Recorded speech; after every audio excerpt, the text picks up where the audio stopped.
All right, so I'm going to carry on with the electrical stuff install. I'm going to go ahead and get the rock lights in. Baja Designs sells these. They call them rock lights, I guess. The idea is that they light up your terrain that you're on, your rock.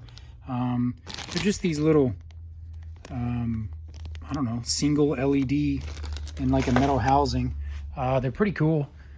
I've never really done much lighting like this until I did Brooklyn's car here. So this is what they look like. I'm going to do the same thing on Carter's, just in blue. So I have them mounted kind of basically shining down on the shocks all the way around the car. I kind of have them at the top of the shock pointing down so that it lights up the suspension and maybe some of the engine components and things like that. It looks pretty cool.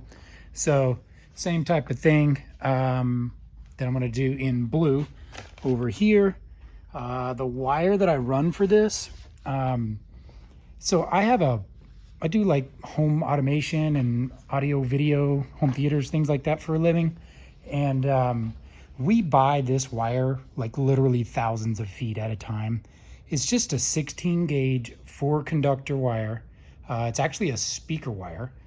And I use it because it works perfectly fine and it's relatively inexpensive. Especially because I basically just go up to my office and grab whatever I want out of our scrap pile, because I only use 6 or 8 feet at a time, on these UTVs. It doesn't use much wire. So it is direct burial rated, so it should be weatherproof enough. I don't foresee that ever being a problem as long as the connectors are sealed and everything like that. So I'm just going to run a few of these cables from the center console area, which is where my Switch Pros unit will be. And I'll run one of these 4 conductors up front, and then I'll run one of them back.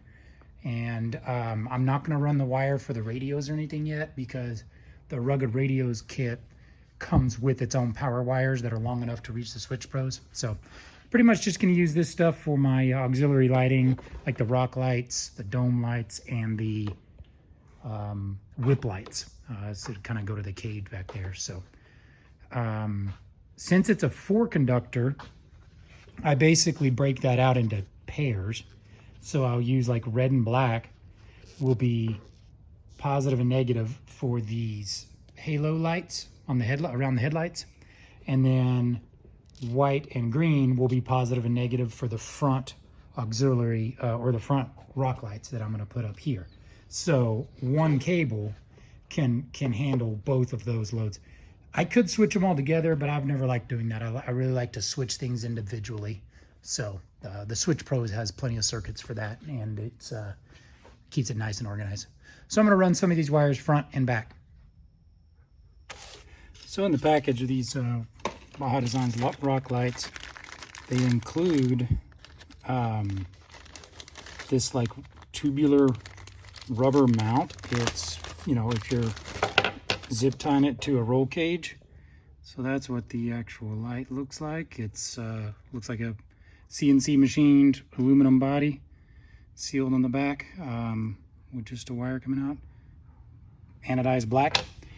And then it comes with extra hardware. Does not come with instructions. They give you a little QR code to go to their website. No big deal, because I don't think you really need instructions for a little light with 2 wires connected to it. So it comes with this neat, and I use these. It's kind of a hard rubber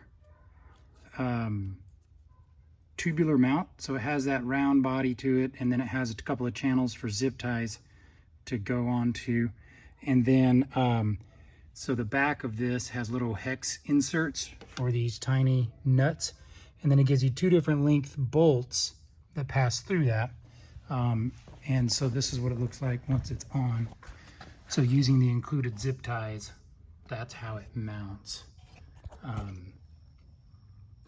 Pretty cool, I think. I like that they include that little mount, so you're not, so you got a rubber buffer between the hard chassis and the metal light. So anyways, I just zip tied up these front 2 in the same locations that they were on the other car. So now I'm going to do the rear 2. All right, so I've mounted these lights and I ran that wire. It's a 4-conductor wire. You can see I kind of routed it through there along. I've kind of followed the path of factory harness, and I use the factory loops and zip ties and stuff. If it'll focus, there we go. And I'll get to that part later where the switch pros goes, but it comes through here. And I just try to follow the factory harness best I can. So right here is where I strip it back and split it. So 2 conductors are right here, and I got it heat shrinked and zip tied. That's for the 2 rock lights. And then here, I need to put another tie here. But anyways, here's the red and black, goes further down.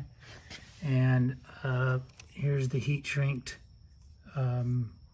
crimps in there.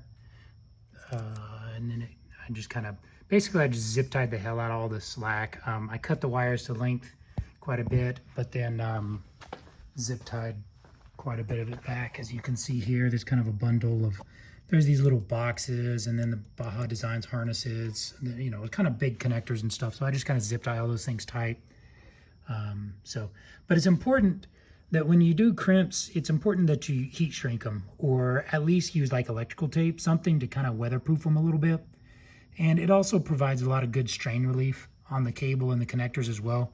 These are tiny, dinky little wires, and they will break with just the slightest amount, you know, think of like going through a whoop section or something like that, where everything is just bouncing around like crazy. So using stuff like heat shrink or wire loom. I'll use loom or sleeve in the back on some other parts I'll show you later, but it just kind of helps with strain relief more than anything. But anyways, that's it for tonight. It's like 11 o'clock, and I'm gonna go eat some nachos. I'm hungry. Yeah. So I'm testing the rock light wiring. Here's the fronts. They're doing good, and then here's the rears. They're doing good. I'll point them more accurately once I get the shocks and the body and stuff back on, but I'm just kind of temporarily testing them here. The wires are ran properly. I haven't done the switch pros or anything yet, so I'm just kind of drooping them across the battery right now. And then now I can test these halos as well. I mentioned earlier in another video that I thought the halos were too bright, and you'll see now what I mean. They really overpower the underglow lights and things like that. Any of the other lights that might be around them. They don't overpower the headlights, of course, because, you know, those things are bright as hell. But these halos are, I don't know. I mean, they're, like I say, they're just cheap Amazon specials, but I wish they had a little more subtleness to them, I guess. So anyways, so there it is. These accent lights are done, and looking forward to getting more of it in. It's really easy to run this wire now while the body's off and the cage is off and everything and the seats are out. So I'm going to continue doing these things, wiring them up. I might go ahead and get the Switch Pro and I'm going to get the radios in, things like that next. And then by that time, my axles should be here and I can carry on with more of the chassis stuff. That's it.